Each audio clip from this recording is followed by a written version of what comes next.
It's great to have Jordan Love joining us. Jordan, draft day, getting close. What are your emotions like as we get closer and closer to April 23rd?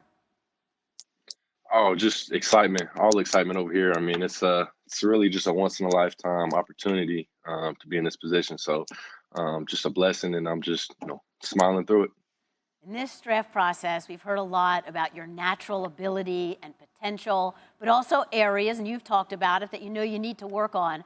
So what have you been focused on that you have felt needed the most improvement? I mean, through this process, I mean, it's a lot of different areas I need to work on. Starting with just fundamentals. I've been working with my quarterback coach this whole time. Working on a lot of under center stuff because I didn't do that much in college. But a lot of under center stuff, and then also just being able to break down defenses and understand defense a little bit more. Things that's going to help me when I get to the league and being able to process defense pre-snap and post-snap. So. Yeah, you talked about, needing to make smarter decisions. So is that something you guys work on the whiteboard? How do you improve that? I think I improved that just by, I mean, yeah, you do a lot of stuff on the whiteboard, but really, I mean, it comes from just breaking down my film and my decisions that I made in the past, just on especially interceptions, just watching them, understanding why I threw the ball and why I can't make those decisions, moving forward. So. ESPN is reporting that at least 7 NFL head coaches have checked in with your former coach, Matt Wells, who recruited you to Utah State, and trying to put the complete story together. So what do you get asked the most when players are doing these video conference calls with you now? With the coaches, the question I get asked the most is definitely just the difference between this year and the year before, and what I felt the difference was, and why the numbers were different with 17 interceptions. So that's definitely what I get asked the most. And then they want to know if I could break down and learn an NFL style offense. The offense I ran at Utah State was high tempo spread offense, a little bit different. So they just want to know if I can learn that.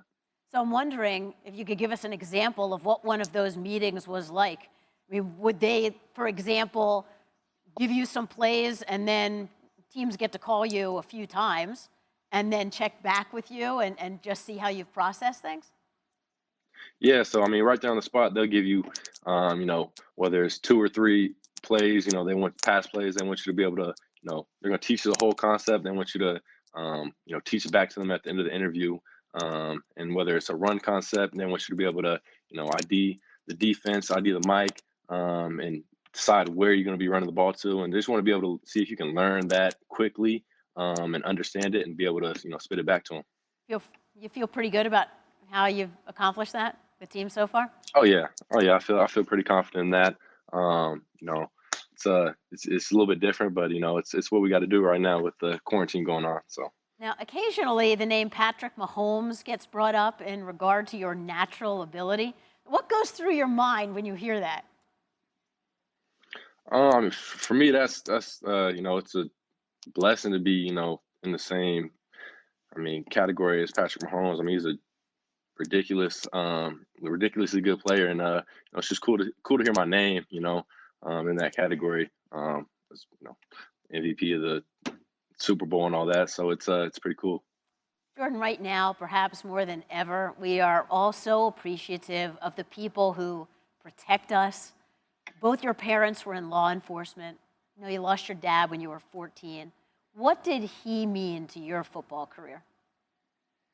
Oh yeah, I mean, he meant the world to me. That's the man who started me out playing sports and playing football. Taught me how to throw, all that. So I mean, he was super huge, just part of my life, and when it came to sports and whatnot, and a huge influence in my life still to this day. Where are you going to be on draft night? Who's going to be there? We know that's a social distancing too. You're only allowed to have a certain amount of people there. So who's going to be with you, and where will you be? I'll be at my house here in Bakersfield, California. I'll have my family. They'll be here with me, and we'll see who else. I mean, I'm not sure how many people we can have here, but it'll definitely be a smaller group. Thank you for watching ESPN on YouTube. For live streaming sports and premium content, subscribe to ESPN+.